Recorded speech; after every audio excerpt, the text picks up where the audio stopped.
Bentrovati, nuovo appuntamento con il nostro spazio dedicato ai diritti dei cittadini. Tra poco salutiamo il nostro avvocato Pierpaolo Rodighiero, lo stanno in questo momento microfonando. Bentornato avvocato, adesso i nostri operatori, i nostri tecnici provvederanno a microfonare il nostro avvocato che come sempre ogni settimana ci darà preziosi consigli. Ci sono tantissime novità questa settimana, torneremo ad occuparci del reddito di cittadinanza che insomma è l'argomento che tiene banco ormai da diverso tempo, ma ci sono delle novità importanti anche per quelle persone che incolpevolmente non riescono a pagare l'affitto, e ci sono anche delle novità per quanto riguarda il fitto casa. Beh, noi ne parliamo ormai da tempo, ci sono gli aventi diritto che aspettano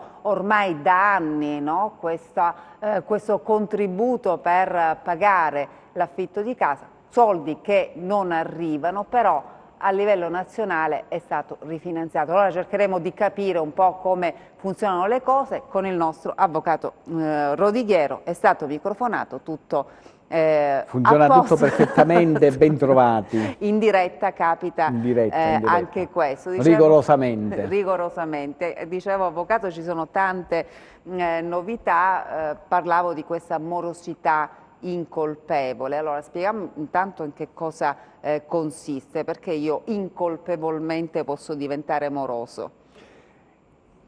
Innanzitutto questo fondo per la morosità incolpevole è stato rifinanziato con l'ultima legge finanziaria e è entrato in vigore. Che cosa consiste? Il governo centrale ha provveduto a finanziare il capitolo sia per il fitto casa 2020, per cui si invitano tutti coloro che negli anni precedenti hanno presentato domanda presso il comune dove sono residenti per il contributo fitto casa, naturalmente a rinnovarlo anche per l'anno 2020. Però i soldi non arrivano, avvocato. Però i soldi non arrivano. Speriamo che con questo rifinanziamento ritorniamo al contributo fitto casa che si aveva 15 anni fa, che copriva il 100% del canone di locazione annuo che l'avente diritto doveva corrispondere al proprietario. È una speranza. È una speranza, però speriamo che sia, ecco, che si avveri, che sia rimpinguato in modo adeguato. Questo per quale motivo? È una di quelle misure per sopperire all'emergenza abitativa. Certo. La novità è che è stato istituito e quindi coperto, quindi c'è la copertura finanziaria, per il fondo per la morosità incolpevole. Cosa significa? Intanto partecipano a questa misura tutti coloro che hanno un reddito familiare, quindi il nucleo familiare, non superiore a 26.000 euro. Quindi capiamo bene che c'è una vastissima parte della popolazione che può accedere. E il requisito qual è? Che naturalmente non si abbiano case di proprietà nel comune dove si risiede e che quindi la casa che si ha in locazione sia l'unica per il nucleo familiare. E soprattutto la misura consiste in ciò.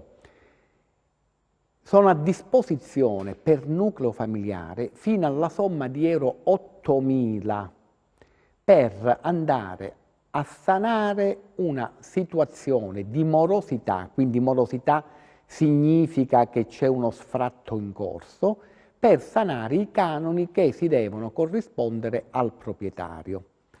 E si hanno queste 8.000 euro sia per pagare pregressi debiti con il proprietario e sia se il proprietario rinuncia, diciamo, allo sfratto. Quindi ci sono questi 8.000 euro. Altra novità importante qual è? Che chi si trova in difficoltà, quindi in questa morosità incolpevole, con un ISEE inferiore a euro 26.000, quando stipula un contratto di locazione può già fare la domanda perché i primi 3 canoni di locazione vengono corrisposti direttamente dal fondo al proprietario. La domanda come si fa? Depositando la domanda presso il comune di residenza.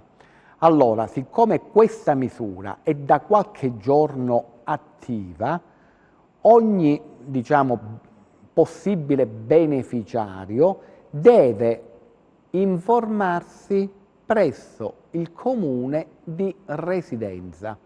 È una misura che copre tutto il territorio nazionale, in particolare zone svantaggiate del sud quali la Calabria, e ricordiamo che sono preferiti, quindi una corsia preferenziale più veloce, in presenza nel nucleo familiare di un minore, di un over 70, di un componente con invalidità. Perfetto, intanto salutiamo chi è in linea, abbiamo già una telefonata, pronto? Pronto, buongiorno e benvenuti alla trasmissione che vi seguo sempre. Allora, io vorrei chiedere questo all'avvocato. Sono da Briatico che chiamo. Benvenuta intanto, signora, prego. Ecco, senta, avvocato, io ho dato un appartamento sopra di casa mia a una mia nipote in comodato d'uso e ho registrato questo contratto all'ufficio delle entrate il 21 di ottobre. Me l'ha lasciato, se n'è andata perché ha trovato in un altro paese, se n'è andata. Adesso io ho speso dei soldi all'epoca per fargli questo contratto, adesso per disdirlo devo pagare altri soldi all'ufficio dell'entrata, toccano a me o toccano a lei? E come mi devo comportare? Può andare solo lei a disdire questo contratto o dobbiamo andarci assieme? Il comodato d'uso, insomma. Un comodato d'uso, non era un contratto d'affitto che mi pagava niente, solo che io per essere in regola con tutto l'ho registrato, il mio ragioniere l'ha registrato all'ufficio delle entrate. E ho pagato una bella somma, tra l'ufficio delle entrate e tra il compenso del ragioniere sono andata a pagare 380 euro. Adesso, fra la registrazione, voi avete, voi avete pagato la registrazione del contratto di comodato d'uso e poi avete pagato? Anche il ragioniere, perché nessuno fa niente. Il ragioniere, no? il ragioniere insomma, certo. Per fare un po' di calcoli, no? Mi ha detto che 200 e rotte era solo all'ufficio del registro, 230 mi sembra, con la marca da bollo, non so, ecco. Comunque adesso io volevo sapere da lei, avvocato, se c'è bisogno che io costringa questa mia nipote a andare assieme a disdire questo contratto, se basta solo che vado dal ragioniere o devo andare all'ufficio delle entrate, se c'è da pagare qualcosa, in questo caso a chi tocca da pagare, o a me o a lei.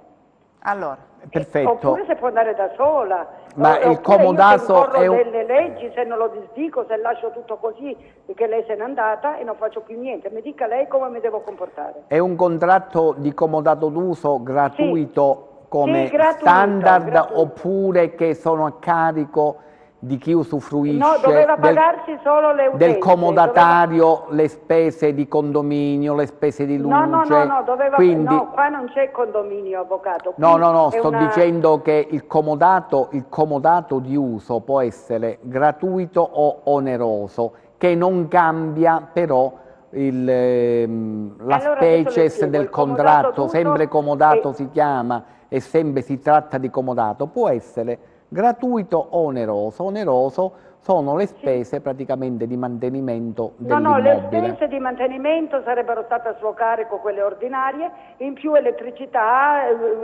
acqua e gas in caso. Quindi l'avete fatto lì. Allora, il comodato d'uso, in questo caso il contratto di comodato si presume, ma questo è col pagamento solamente delle spese perché le avete specificate, si presume naturalmente gratuito in tutte le sue parti, nel senso che non è equiparabile ad una donazione, però l'avete fatto sempre con quello spirito di non portare a frutto quell'immobile. Per cui la registrazione del contratto di comodato è più garantisce voi che il comodatario. Per cui anche la disdetta, però, quello che vi voglio dire, la registrazione del contratto presso l'ufficio delle entrate comporta una spesa, la disdetta no. la e disdetta quindi non no, porta perché dovete spesa. fare una semplice comunicazione anche via PEC oppure la portate all'Agenzia delle Entrate, perché quel contratto di cui avrete copia del Sì, contratto ce che l'ho. avete registrato viene disdetto, cioè finisce in quel momento, previa capito. naturalmente, se non c'è nel contratto di comodato che avete stipulato scritto quindi un termine, quindi Sì, c'era il annuale o termine meno. di 4 anni, sì. 4 anni di comodato. Però state Sì. attenti perché cioè, i contratti di comodato d'uso che assomigliano moltissimo a un contratto di locazione, in più fate pagare le spese, ecco, diciamo il comodato d'uso gratuito, cioè il termine, È un si po' può borderline. mettere termine, però diciamo, ecco, Allora, adesso comunque le va spiego, bene avvocato. così Io- che non ci sono altri problemi, voi lo Basta dovete comunicare che insomma non c'è più. comunicate Allora, che è per il momento finito. in questi 3 mesi non mi ha pagato nessuna spesa perché non gli ho fatto pagare niente. È stata gratuitamente qui dentro, di punto in bianco ha deciso di andarsene, ok? Va bene, io non gli ho chiesto niente, se n'è andata, basta. Però rimane questo contratto che io per mettermi le parti al sicuro, giustamente, perché Sì, mi una poteva venire un comunicazione, infarto e morire, comunicate, ho detto facciamo un contratto che tu sei qui incomodato d'uso perché non comunicate, vorrei che poi si perfetto. impadroniva, diciamo, del tutto, no? Comunicate, Se io dovevo morire. comunicate Allora, all'Agenzia delle Entrate che allora il basta che contratto è vado all'Agenzia delle disdettato Entrate, comunico, e non c'è ma dobbiamo andarci bisogno. assieme tutte e due? O No, basta... Signora, per iscritto chiaramente per la iscritto sì, la comunicazione è praticamente una comunicazione via PEC all'ufficio delle entrate. Sì, la potete fare sempre, entrate nel sito dell'Agenzia delle Entrate, andate nella modulistica e quindi cliccate, vi fate assistere naturalmente se non avete se vado molta dal dimestichezza. consulente è normale che quello mi chiede dei soldi. Cioè andare da un consulente per disdire è uno spreco. Andate a un'associazione di consumatori che sicuramente... E non ce n'è qui vicino a noi. Vabbè, ma E andate a sola un'associazione anche, dei proprietari, c'è Luppi, per non fare pubblicità, ma tanti altri vi possono assistere. Però con la modulistica io credo che con la modulistica possa da sola, ecco. è molto intellegibile la No, modulistica. ma io, vede, avvocato, avevo messo che si doveva pagare le utenze perché era naturalmente, se lei mi consumava 500 euro di gas al mese non potevo mica mantenerla. Signora, io non ho capito, allora... lei vuole recuperare queste spese da sua no, nipote? No, io non voglio recuperare niente, io quindi voglio lei solo vuole sapere. semplicemente comunicare all'Agenzia delle Entrate che non c'è più questo comodato d'uso. Infatti volevo sapere se io lascio il mondo com'è, che non comunica all'ufficio delle entrate, incorro in qualche rischio, in qualche cosa con lo Stato, mi dica. Meglio comunicarlo. No, comunicate perché all'agenzia rimane aperto comunque un rapporto fra voi ho capito. e è meglio comunicare, il comodatario allora. Certo. che non esiste più.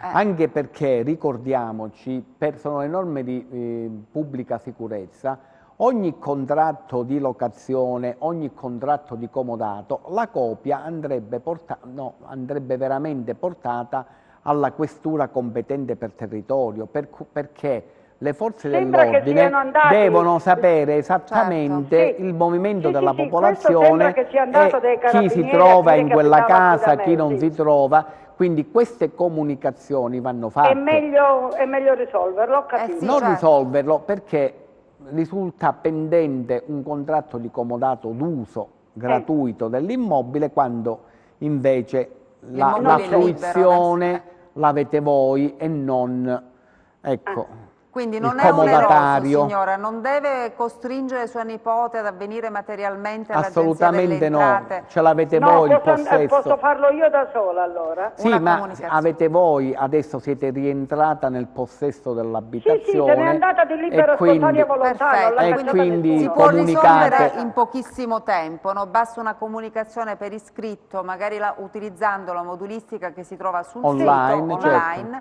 e quindi si può risolvere davvero in pochissimo pochissimo tempo. Pochi minuti. Ma io appunto chiedevo se c'è da pagare questa disdetta di No, questa no, la disdetta contratto. no, è il rinnovo quando voi fate qualunque tipo E il di contratto rinnovo che sì, dovete lo sapevo che dopo i 4 rinnovare anni se lo dovete rinnovavo, pagare, dovevo però la pagare. disdetta no. La disdetta no, quindi è inutile Va insomma, bene, affidarsi ad un avvocato. consulente in Ho questo caso capito, perché ho capito. chiaramente Allora il va bene professionista va così. pagato, ma è uno spreco di denaro magari utilizzare, ricorrere insomma, in questo caso no, ad un consulente. Si può risolvere tranquillamente da solo a questo. È che io non sono, cioè non ho computer, non so farle queste cose. Non c'è nessuno che possa aiutarlo, un Vabbè, nipote, adesso troverò qualcuno che è capace a farmelo. Sì, ci Io sono la ringrazio, associazioni di volevo sapere categoria esattamente comunque se io nel lascio aperto territorio questo sono... contratto così com'è, se incorrevo nelle leggi, ecco perché ho chiamato. Sì, sì, ma rivolgetevi casomai a un'associazione di categoria. Certo.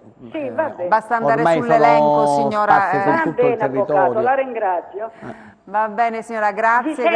Vi seguo ancora nelle altre trasmissioni. Grazie. Buonasera. Grazie davvero per l'affetto, signore. Quindi questa è una cosa che si può risolvere davvero in pochissimi, in un click, come si dice, no? Sì, come ogni contratto che è soggetto a registrazione, naturalmente poi come si accende bisogna fare un contrario atto, bisogna andare a chiudere quella posizione, perché poi ci potrebbero essere anche dei problemi, soprattutto nei contratti di locazione, perché praticamente poi la registrazione non viene fatta per anni, anche se ormai quel rapporto si è sciolto, il proprietario è ritornato nel pieno possesso e fruibilità dell'immobile, però poi quella tassazione obbligatoria per legge poi cammina. E La quindi... stessa cosa, ma lo sanno tutti quanti, attività commerciali, eccetera, eccetera.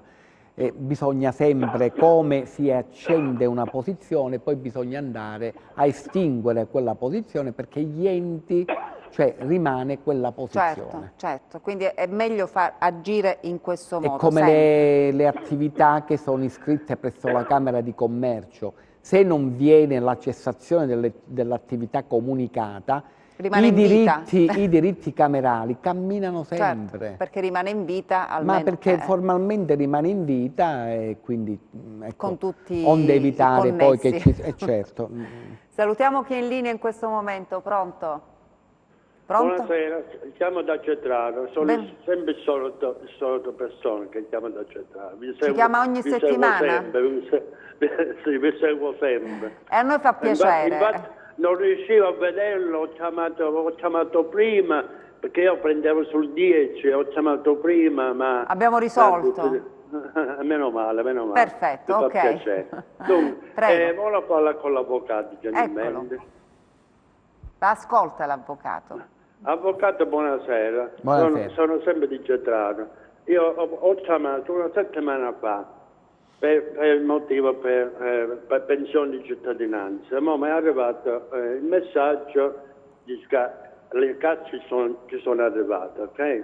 Ma un'altra domanda voglio fare. Le carte sono arrivate, questo insomma, che la pratica è in lavorazione probabilmente. Ho capito. Okay. Adesso magari ci vuole del tempo. Sì. Ma per farla, io ho fatto la domanda per la cittadinanza, non l'ho fatta, perché se a me viene ammessa la cittadinanza, poi l'affitto casa non me le danno. Allora io non ho capito, lei ha fatto la domanda per avere la pensione di cittadinanza, giusto? Ok, ho fatto la domanda. Lei ogni anno ha sempre fatto la richiesta per avere il fitto casa? Sì. Okay. Quest'anno non l'ho fatto per motivo, dice poi se mi danno rientra nella pensione. poi magari non me la danno. Infatti quel comune mi hanno detto, se lei ha fatto la domanda per pensione di cittadinanza, che lo fai a fare questa domanda? Perché c'è una quota proprio nella pensione di cittadinanza. Sì, prego avvocato. La domanda è pertinente ovviamente. Allora, sia per il reddito di cittadinanza che per la pensione di cittadinanza c'è una quota suppletiva alle somme che vi corrispondono, sia se voi siete in vitto perché concorrete, avrete una somma aggiuntiva per pagare il fitto casa, e se siete invece in una casa, prima casa, abitazione prima casa, con un mutuo da pagare, avete anche una somma suppletiva, quella che vi spetta come pensione di cittadinanza, per pagare la rata del mutuo prima casa.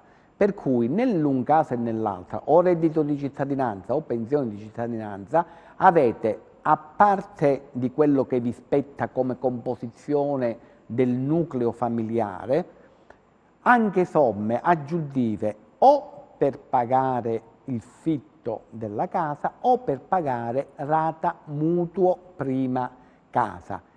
La domanda che voi, se non vi arriva prima l'accettazione della misura pensione di cittadinanza, voi dovete farla, ma per quale motivo? Perché se interviene il parere favorevole, quindi per la pensione di cittadinanza, naturalmente non usufruirete, perché farete la disdetta presso il comune di residenza, del contributo fitto casa. Il perché bisogna fare, perché non è in conflitto? Perché se malauguratamente non ci sono i presupposti per accedere alla pensione di cittadinanza, vi trovate fuori anche con il contributo fitto casa 2020. Quindi è bene fare la domanda. Ma certo, per una semplice...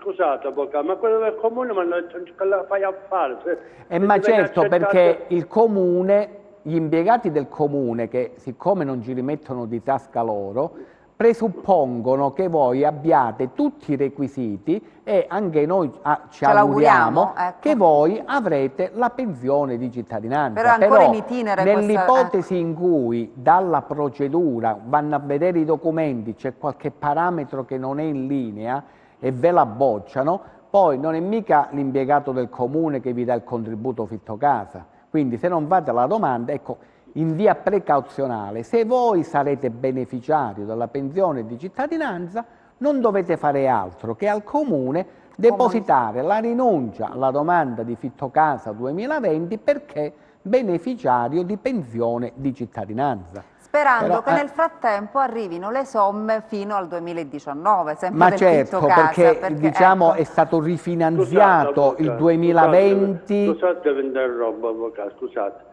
Io ho fatto la domanda nel 2018 e 2019. Perfetto. Stiamo aspettando tutti. Non ne ha fatto niente. Ma infatti... Non è che magari quelle del 2018 e 2019 le escludono, penso che te le danno quelle. No? Guardate, stiamo spiegando, nel corso degli anni purtroppo siamo partiti 15 anni fa che si pagava il 100%, il 100% lo so, adesso siamo scesi sotto il 5%, quindi veramente nulla. Adesso quello che, come abbiamo esordito naturalmente all'inizio della trasmissione, perché sul capitolo di spesa per il 2020 del Fondo Morosità Incolpevole hanno rifinanziato il governo centrale anche il contributo fitto casa 2020, per cui mentre per la morosità incolpevole sappiamo già che c'è la copertura economica per corrispondere fino a euro 8.000 a richiedente beneficiario, per il reddito di cittadinanza, per il contributo fitto casa 2020, speriamo che abbiano, viste diciamo, le esigenze abitative, la difficoltà di pagare il canone al proprietario, che sia rimpinguato in maniera adeguata da poter soddisfare sia le esigenze abitative sia le esigenze della proprietà dell'immobile. Però chiaramente se uno ha fatto, come ogni anno è giusto che gli aventi diritto facciano la domanda, è chiaro, non è che se poi arrivano questi soldi il 2018, vabbè, ormai non lo paghiamo più. Ma è la stessa cosa, se voi siete nei requisiti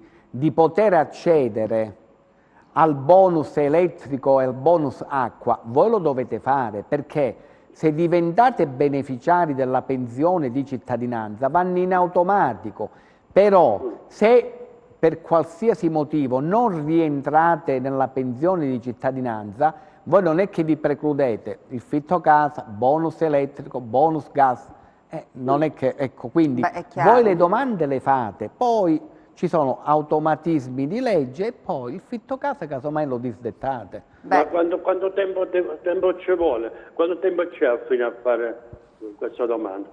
La domanda per il fitto casa. Allora, tenete presente, come sempre, voi dovete farla allora, entro maggio 2020, quindi fine aprile, perché entro maggio di ogni anno tutti i comuni d'Italia devono trasmettere alla Regione Calabria il fabbisogno fitto casa dei propri cittadini, pena la decadenza. Se qualche comune non adempie a questo onere amministrativo, per quell'anno di competenza decade, per cui voi entro aprile di ogni anno, se lo volete fare anche adesso lo potete fare, dovete comunicare, perché i comuni entro maggio di ogni anno devono comunicare il fabbisogno dei propri cittadini alla Regione Calabria, la quale percepisce i soldi secondo, diciamo, il fabbisogno dei comuni calabresi di contributo fitto casa, trasmette al governo, cioè allo Stato centrale praticamente, i soldi vengono portati da Roma alle varie regioni ai comuni e poi c'è la liquidazione. Speriamo che per il 2020 sia un po' più elevata la percentuale. E che si paghino le annualità e che paghino, perché l'arretrato ancora è arretrato. Scusate, avvocato, che mi interrompo, ma adesso ho fatto questa domanda per pensione di cittadinanza, ma arriva una carta se viene ammesso o non viene ammesso? Glielo comunicano. Glielo comunicano. Allora, se viene ammessa vi arriva praticamente o lettera o se vi stanno comunicando tramite messaggi che vi dovete recare presso l'ufficio postale a ritirare la card. Questo lo so.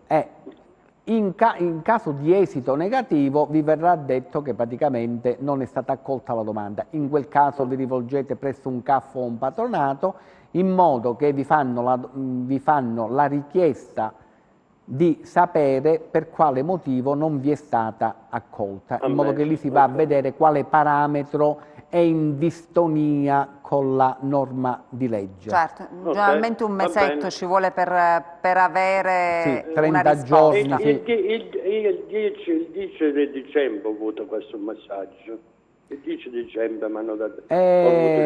Dicembre? 10 dicembre, sì, ma abbiamo. No, il 10 gennaio, ho sbagliato. 10 gennaio abbiamo esperienza che si va fino a 90 giorni, diciamo, la pratica amministrativa. Un mese siamo ottimisti. Un mese ottimisti, 90 giorni, 3 mesi, diciamo. Dovrebbe essere questo l'arco. 90 giorni, se non arriva nessuna notizia vuol dire che non è stato ammesso. No, dovete andare sulla vostra posizione presso un patronato che entra nella vostra posizione INPS e lì c'è scritto a che stato è la pratica. Va bene. Okay. La ringrazio e buona serata a tutte e due. Vi seguo sempre. Grazie. Comincio dalle 3 fino a quando finiscono. Solo ho sentito quelle parole che avete parlato di cittadinanza, poi avete ricevuto la chiamata. Io infatti aspettavo che finiscevi il ragionamento e poi mi hanno interrotto con la chiamata. Non fa niente. Grazie. Ci sentiamo e scusate. Grazie per l'affetto. Grazie per l'affetto. A voi, siete molto gentili. Grazie davvero. Ancora sul reddito di cittadinanza, insomma, ci sono queste attese, ma ci sono anche delle precisazioni per quanto riguarda il reddito ISEE, ma lo diremo tra poco perché devo dare la linea per pochi minuti davvero alla regia. Ritorniamo tra poco.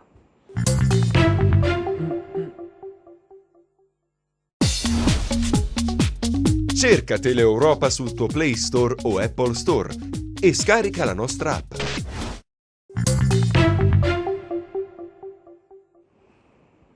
Ed eccoci di nuovo in studio, continuiamo a parlare con l'avvocato Pierpaolo Rodighiero. Oggi soprattutto l'argomento riguarda la morosità, riguarda il fitto casa che abbiamo detto è stato rifinanziato, ma anche il reddito di cittadinanza. Ci sono delle novità per quanto riguarda la dichiarazione ISEE, ma lo diciamo dopo la telefonata perché diamo come sempre precedenza ai nostri telespettatori che intervengono in diretta. Pronto? Pronto? Pronto? C'è la telefonata? Non c'è la telefonata. Allora possiamo dare queste novità che riguardano la dichiarazione ISEE corrente oppure... Sì, perché abbiamo anticipato la scorsa settimana che per quanto riguarda la rata, il pagamento del reddito di cittadinanza di febbraio e meglio ancora quello di marzo, ci potrebbero essere delle novità, perché per problematiche diciamo non dalla norma istitutiva non previste, succede che l'emolumento che i beneficiari hanno acquisito è stato liquidato a titolo di reddito di cittadinanza o pensione di cittadinanza, viene calcolato a reddito. Questo che cosa comporta? Che provocando una variazione dell'ISEE, cioè della situazione economico-sociale del nucleo familiare, porta inevitabilmente ad una diminuzione proprio del mensile a titolo di reddito di cittadinanza o pensione di cittadinanza. Allora, che cosa succede? Ai fini della continuazione dell'erogazione della misura, ci sono due possibilità: o presentare, depositare la certificazione ISEE ordinaria, che ricordiamo fa la fotografia fino al 31/12/2018, oppure richiedere l'ISEE corrente, che ha naturalmente una fotografia in tempo reale, quindi attuale, del nucleo familiare. Allora, siccome il problema che si pone e ancora deve essere, speriamo con un decreto, risolto dal governo, cioè se il beneficio reddito di cittadinanza o pensione di cittadinanza deve essere considerato reddito dal nucleo familiare, ma sarebbe un paradosso, perché non è reddito, è sempre una provvidenza che si dà, in questo caso si consiglia di andare a verificare qual è, siccome possono coesistere una certificazione ordinaria ISEE e una certificazione ISEE corrente, andare a vedere qual è quella premiale, cioè quella che fotografa il reddito per come si è depositato al momento della domanda di reddito di cittadinanza. Questo per quale motivo?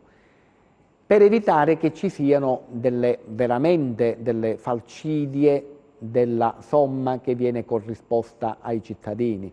Per cui in questa fase che ancora bisogna decidere, deliberare, insomma, vedere come bisogna calcolare esattamente le prestazioni che si sono avute in base al reddito di cittadinanza, in questo caso, conviene l'ISEE ordinario, fotografa fino al 31/12/2018. Ricordiamo che siccome stiamo parlando di una misura che il primo pagamento è arrivato a aprile 2019, quindi ecco perché sono incominciate a marzo, diciamo che con l'ISEE ordinario si avrà la fotografia del reddito uguale a quella con cui si è presentato il reddito di cittadinanza, nell'attesa che viene risolto anche questo problema. Certo. Vediamo se abbiamo la telefonata. Pronto? Io ho il monitor di servizio che non riesco a vedere. Ricordiamo ai telespettatori, dato che abbiamo un po' di tempo, e questo diciamo è la misura. Ricordiamo che comunque indipendentemente, in questo periodo, indipendentemente dalla percezione o meno di reddito di cittadinanza o pensione di cittadinanza, ricordiamo che i bonus esistono sempre, anche chi ha reddito basso, il bonus bebè che esiste sempre, il bonus energia elettrica, il bonus gas, quelli esistono sempre. La situazione ISEE per quanto riguarda la TARSU, quindi la spazzatura, ora TASI, perché a seconda della composizione del nucleo familiare e del reddito si può arrivare a una decurtazione molto importante, se non addirittura all'esenzione. Ci sono delle misure che sono veramente parametrate al reddito del nucleo familiare, c'è tutto un ventaglio a cui bisogna accedere, perché ecco, non è che tutto nasce e muore con il reddito di cittadinanza. Beh, è chiaro, perché non tutti poi hanno fatto domanda per il non tutti magari accedono, certo. diciamo. Intanto abbiamo la telefonata, hanno ripristinato anche il nostro monitor. Pronto? Pronto? Eccoci, da dove chiama? Posso parlare con l'avvocato Davide Marina? Benvenuto, l'avvocato la sta ascoltando, prego. Avvocato, volevo fare una precisazione. Posso fare la domanda di contributo casa? Io sono in casa in affitto e abito in una casa domaniale, senza contratto e senza niente. Una casa, chiedo scusa? Diciamo, è dal demanio. Demaniale. Il proprietario ha l'appartamento sul demanio a Vibo Marina e pago 250 euro al mese. Andate avanti, scusate. Sì. Posso fare, diciamo, domanda del contributo casa per quanto Lei riguarda... ha un contratto, chiaramente. Questo è il fatto, il contratto non ce l'ho perché non me lo vuole fare il contratto e sono soldi che lui prende ogni anno, 3.000 euro l'anno, senza che lui paga tasse al governo e non niente. Quindi lei non ha un contratto? Io prendo una pensione di 850 euro mensile. Potrei fare questa domanda che sta dicendo lei per il contributo casa? Allora. Grazie. Prego.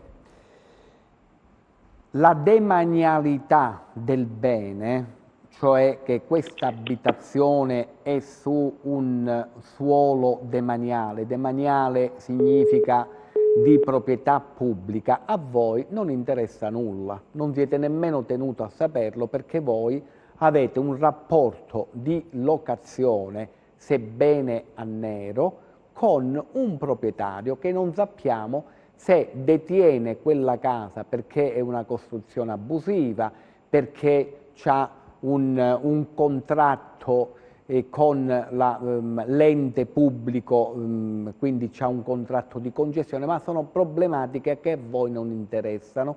Voi avete un rapporto con il proprietario e con il bene. Il contratto così com'è, quindi voi non avete un contratto, semplicemente state in quella casa e praticamente corrispondete in denaro contante delle somme al proprietario.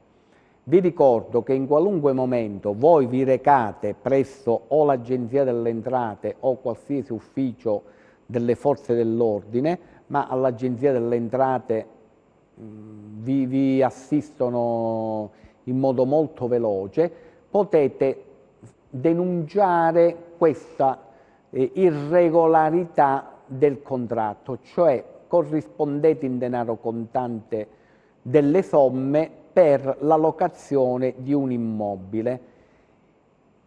Se seguite questo, immediatamente vi viene trasformato quel rapporto praticamente senza alcuna, non cristallizzato in alcun documento o contratto, in contratto di locazione a prezzo calmierato, come se ci fosse l'equo canone, e ve lo trasformano in una locazione 4+4.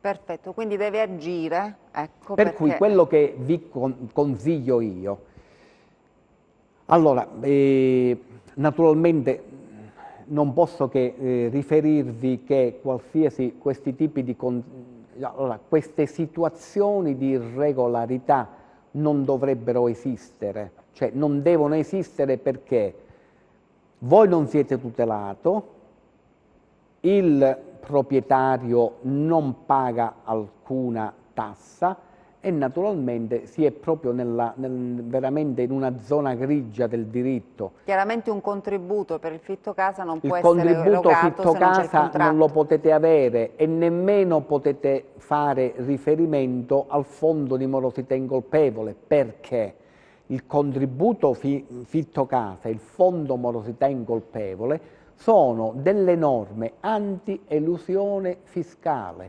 quindi presuppongono un contratto di locazione che sia regolarmente registrato e sono norme anti-elusione fiscale. Però si può accedere al contributo potete accedere al contributo se fate come vi ho detto, nel senso che portate a conoscenza perché in Italia sembra che se uno fa denuncia, il delatore sembra che è un untore, non è, fa il cittadino per bene, chi va a dichiarare un qualcosa che non è conforme alla legge non è uno che va, è il delatore, l'untore della peste, è il cittadino per bene va a denunciare le situazioni di irregolarità. Per cui quando voi portate a conoscenza questa irregolarità, vi viene fatto per legge, quindi ci pensa l'Agenzia delle Entrate, un contratto a prezzo calmierato.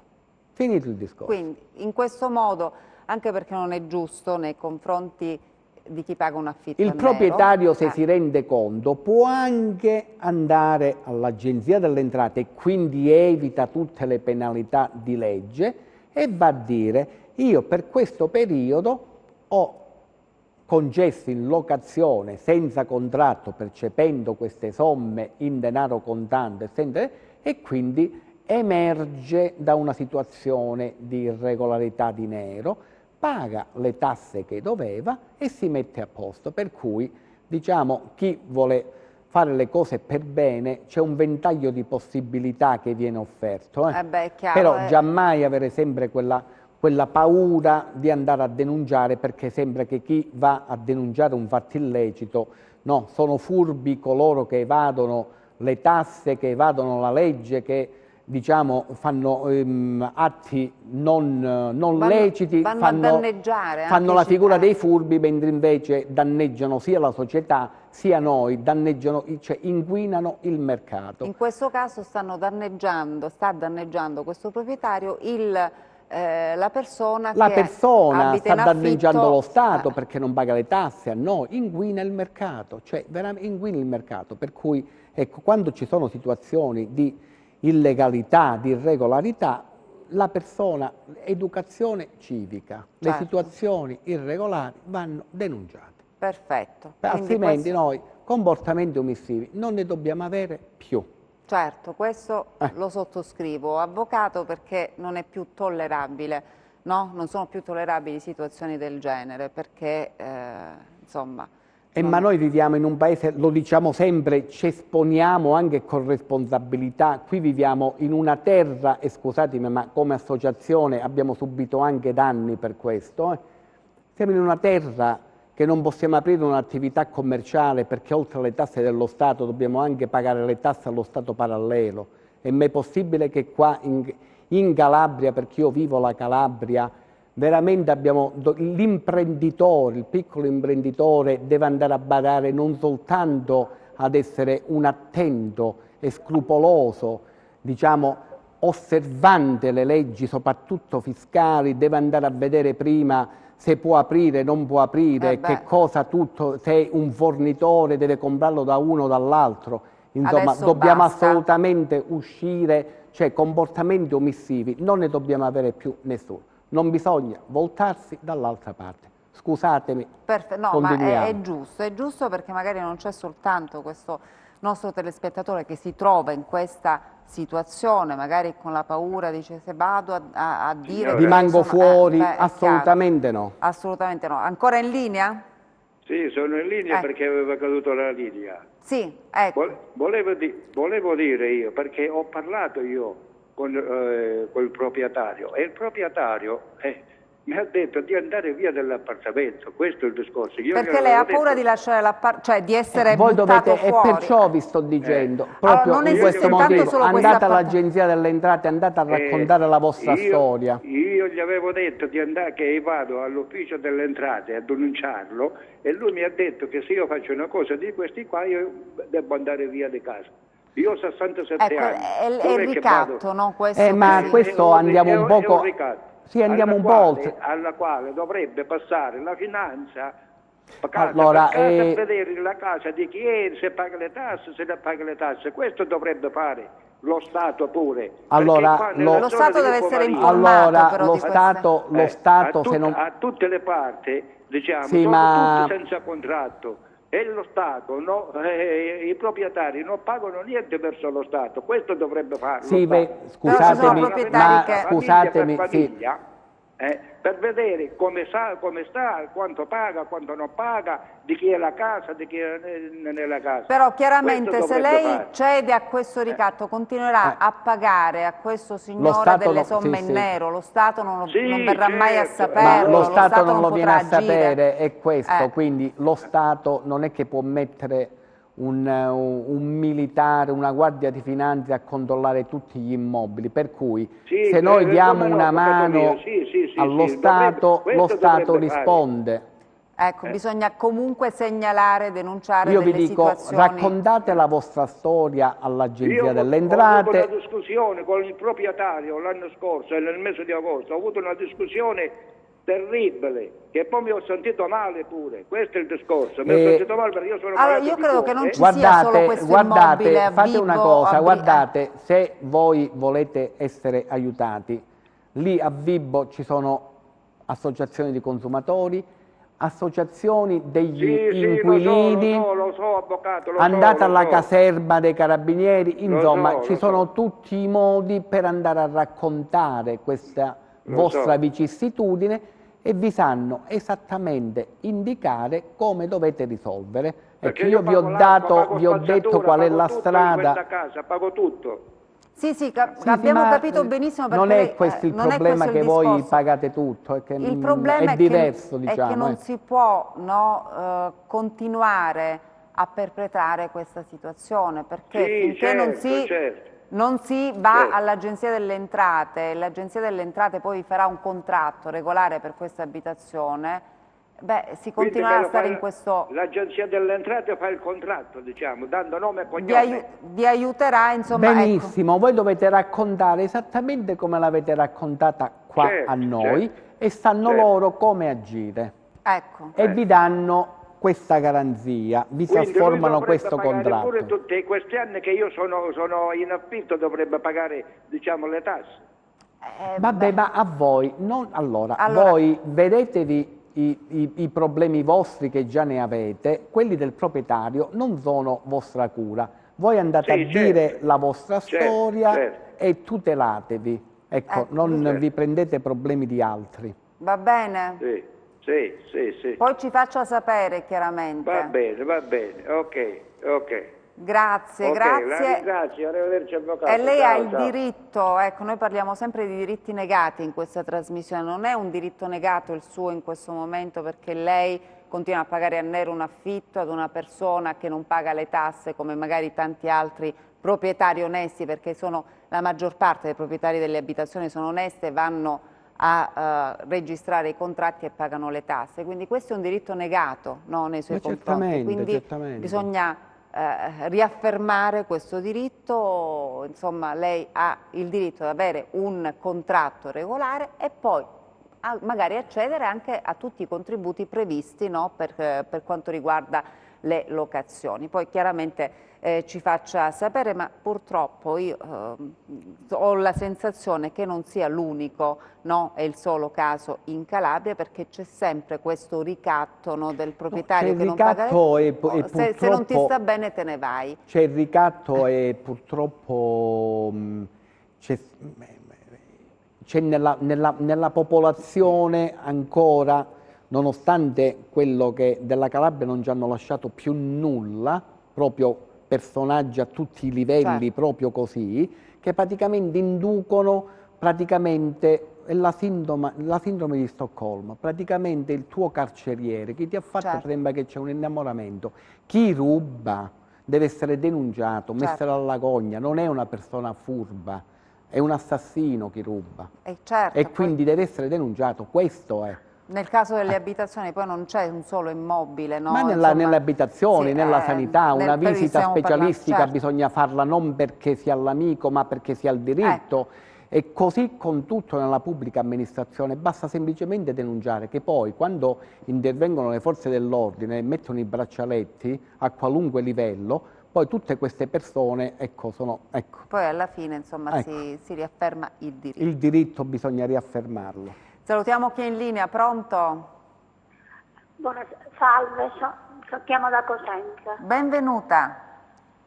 Senta, volevo parlare un pochino con l'avvocato e dire questo, Io ho 75 anni, 75, pensionata al minimo e ho un ISEE intorno agli 8.050 euro. 8.000 euro di ISEE più o meno, 8.000 Sì. ISEE. Io usufruisco del reddito di cittadinanza, non del reddito della pensione di cittadinanza. E praticamente poi usufruisco anche, per la verità, dei piccoli sconti che ci sono sulle utenze, sì. E tutto quanto.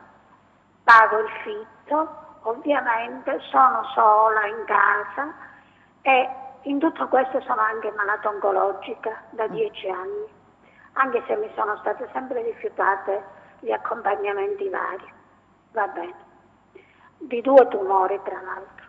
Lasciamo stare tutto. Come le hanno rifiutato l'indennità di accompagnamento anche essendo malata oncologica? Già anche 2 volte nella normalità e un'altra volta con la causa, tutte e 3 le volte. Adesso praticamente ho anche difficoltà a camminare perché ho date tutte le terapie che sto facendo, ho un disturbo plantare e ho anche difficoltà a deambulare. Però lasciamo stare tutto. Chiedo scusa signora, ma anche... è proprio quello invece, no, non bisogna lasciare l'unica stare. patologia è proprio quella. Non bisogna lasciare... Allora, facciamo la concludere carente capacità di deambulazione è quella che c'entra. Certo, quindi adesso vedremo come si può fare. Perché io praticamente sono andata incontro, date tutte queste terapie, alla psoriasi palmare. Insomma. Dopodiché capisce bene che ho difficoltà. Però adesso si apre un'altra fase. Io ho perduto mio marito 5 anni fa, spero di farcela col tempo, spero di essere il più chiara possibile. Ho perduto mio marito per un intervento 5 anni fa. Sono stata risarcita insieme agli altri eredi per la sua morte, perché è stato uno di quelli infettati nelle sale operatorie di Cosenza. Va bene? Quando è arrivata questa cifra, avete avuto il risarcimento da sangue infetto? Una cosa al patronato. Da sangue infetto, signora, chiedo scusa, il risarcimento per il sangue infetto? No, proprio c'erano delle infezioni nelle sale operatorie. Ah, infraospedaliera, sì. Avevano chiuso delle sale operatorie. Sì. Ok. Dopodiché succede che io, quando è arrivata questa cifra, sono andata per prima cosa al patronato. Ho detto, dovendo fare poi l'ISEE, no? Sapevo che, ho detto, guardate, c'è questa nuova situazione per me, anzi io ci sono andata in settembre, mi è arrivata questa cifra, così, io che cosa devo fare, come mi devo muovere? E loro mi hanno risposto, lei non deve fare proprio nulla, perché per lei è stato un una tantum, un risarcimento, che tra l'altro non è riconosciuto nemmeno come tassa. Cioè è un risarcimento per un familiare che lei ha perduto. Quindi non c'entra niente con tutte le sue pratiche che ha, né per quanto riguarda la pensione di cittadinanza, che mi pare sono intorno ai 200 euro, 198 euro che mi danno. Dopodiché dice, lei signora deve stare tranquilla e deve fare quando è il momento l'ISEE. Io ho fatto l'ISEE ordinario perché mi hanno detto che dovevo presentare quello che era valido, quello del 2018. Adesso il punto interrogativo è questo. Posso stare tranquilla oppure ci sono problematiche e mi ritirano? Allora, quando avete avuto questo risarcimento? Io l'ho avuto in settembre, fine settembre. Adesso, 2019. Allora, ritorna il problema che abbiamo detto prima, perché ancora ci deve essere un aggiustamento della norma. Perché? È vero che le somme a titolo di risarcimento del danno non concorrono al reddito. È ben vero però che la norma istitutiva del reddito di cittadinanza e della pensione di cittadinanza hanno posto un limite sui valori mobiliari, e i valori mobiliari sono anche i soldini. No, io immobili non ne ho. Mobiliari sarebbero i soldini che voi avete in conto corrente, perché poi dovete andare a fare, a parte la giacenza media, se avete delle somme è quello. Quindi Avendo avuto questo risarcimento, voi dovete fare l'ISEE ordinario che vi, naturalmente legalmente, quello legale, l'ISEE ordinario che vi fotografa la situazione socio-economica al 31/12/2018. Ricordiamo che l'ISEE ordinario che fotografa fino al 31/12/2018 è un errore che è stato fatto, nel senso che è stato disposto proprio che l'ISEE ordinario fotografasse fino al 31/12/2018, per cui legittimamente si va a, o per come prevede la legge, ISEE ordinario 2020, e voi andate a esibire l'ISEE ordinario 2020 che vi fotografi fino al 31/12/2018. Vi ripeto, ci sarà un aggiustamento perché ci sono delle norme per quanto riguarda questa, diciamo, provvidenza, reddito o pensione di cittadinanza che non si comprende bene anche per quanto riguarda queste voci.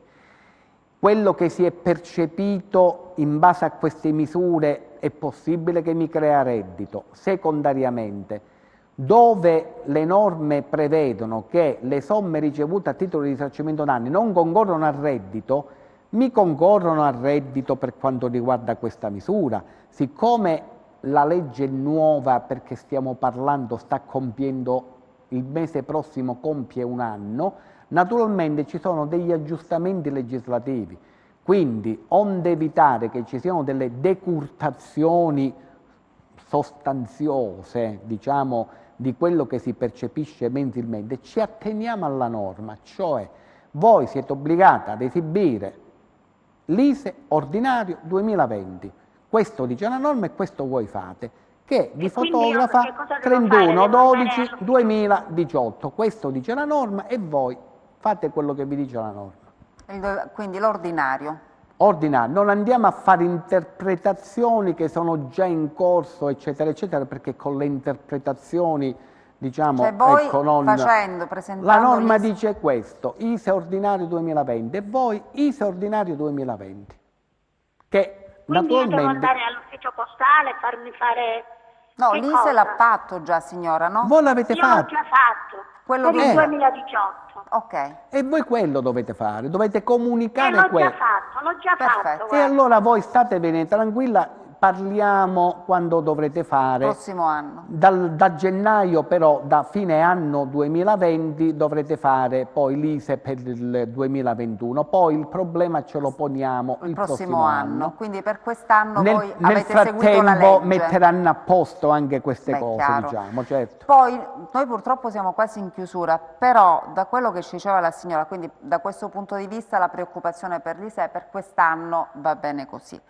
Per quanto riguarda le altre cose che ci diceva la signora, malato oncologica, dell'invalidità, è proprio che vi è diminuita la capacità di deambulazione, è su quello che dovete battere, perché le patologie, soprattutto quelle oncologiche, tranne nell'aggressione che si fa al male nei primi mesi e che avete l'accompagnamento, poi vi viene tolto, perché poi entrate in un protocollo terapeutico che vi viene tolto l'indennità di accompagnamento. Quindi durante la chemioterapia, sì. Per cui l'indennità di accompagnamento non ve la danno per sommatoria di patologie, solo se non siete in grado di compiere gli atti quotidiani della vita.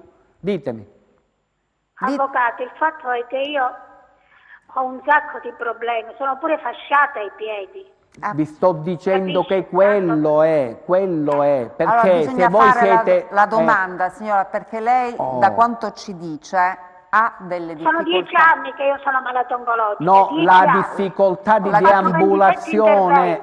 Chiaramente sarà uno specialista a... Sì, ma è proprio l'incapacità di deambulare che è quella che vi consente di accedere all'indennità di accompagnamento. La sommatoria di malattie vi possono dare il 100%, ma non l'indennità di accompagnamento. Lei ha difficoltà a camminare, signora? Voi dovete andare dal medico curante, questo aggravamento che avete, lo dovete far rilevare, perché se voi non riuscite a camminare, a deambulare senza l'aiuto di qualcuno, è proprio quello che vi consente di accedere all'indennità di accompagnamento, è solo quello. Allora io sono in chiusura signora, ma prossima settimana spiegheremo meglio. Prossima settimana che magari ci rendiamo senz'altro. Lasciamo stare, 10 anni fa magari ha fatto la chemioterapia, c'è l'indennità di accompagnamento per il periodo della chemio, ok? Però se adesso le condizioni si sono aggravate da come ci sta dicendo, signore, e poi lo certificherà anche un medico, quindi lei ha tutto il diritto, no, a fare questa richiesta per ottenere l'indennità di accompagnamento. Però io la devo salutare perché siamo davvero in chiusura. Sì, ci vorrebbero 3 ore per questo programma, 3 ore. No, 3 ore. Però poi vi annoiamo, prossima ecco, settimana per cui... la promessa. Assolutamente non ci annoiamo, perché ogni piccola cosa riguarda qualcuno, ogni piccola cosa. Ma certo, comunque certo. La promessa è: noi torniamo la prossima settimana e entreremo subito, no, nel merito delle situazioni che possono consentire agli utenti di accedere a questa indennità di accompagnamento. È vero che ci sono norme molto restrittive, però ci sono alcuni casi in cui chiaramente le commissioni non possono far finta di niente. Ecco, e da quello che ci dice ci sembra, poi chiaramente da quello che ci dice, il caso della signora. Io la devo salutare, signora. Ci vediamo prossima settimana. Grazie infinite, grazie all'avvocato, a tutti quanti. Grazie a lei, grazie. Grazie a voi. Avvocato Rodigliero, quindi questa è la promessa, prossima settimana cominceremo a parlare proprio delle indennità di accompagnamento, i tempi e che cosa bisogna fare. Quindi ci vediamo prossima settimana e come sempre grazie anche a voi che siete rimasti in nostra compagnia.